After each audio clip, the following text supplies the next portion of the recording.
The girl initially thought she was imagining things, so she reached for the badge again. Sure enough, she was transported to another world. Excited, she grabbed the badge and stood up, only to realize she was in the middle of a vast wheat field. She looked around and saw, in the distance, a high-tech city. But as she stepped forward, she suddenly found herself back at the police station. The man intended to kindly help her pick up the badge, but he was immediately stopped by Casey. Fearing that the situation might be exposed, she wrapped the badge in gum paper. On the way home, Casey's gaze was constantly drawn to the badge. At that moment, she wanted her father to experience it too. However, when her father touched it, he didn't find himself transported to another world. Thinking the badge was no longer working, she was surprised when something magical happened again. Noticing Casey's strange behavior, her father immediately took the badge from her. That night, while her father was fast asleep, Casey opened the nightstand drawer and started searching through it. The next moment, the golden wheat field appeared again, but just as she stepped forward, she suddenly missed her step and fell from the second floor to the first.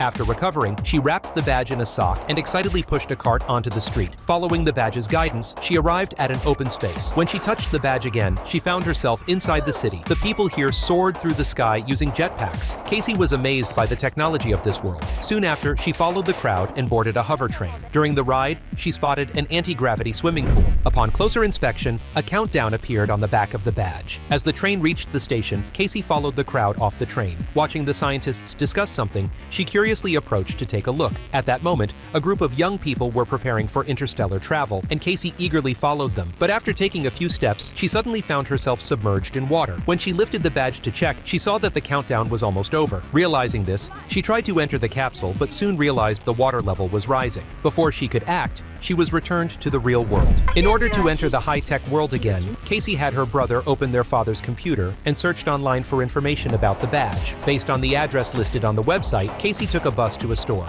Then, she walked up to the counter, pulled out the badge, and asked the clerk about its origin. $1,000 if you tell me when you acquired the pin. I don't know. 10,000. Was it a girl? I don't know what you guys are talking about. As Casey turned to leave, the two of them suddenly pulled out weapons and attacked her. Casey tried to escape, but was cornered by them. In that moment of danger, a metal ball suddenly appeared. The explosion froze the two attackers in place. Then, a girl appeared.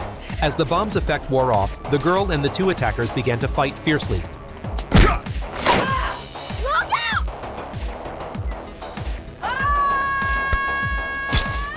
What Casey didn't expect was that the two store clerks were actually robots.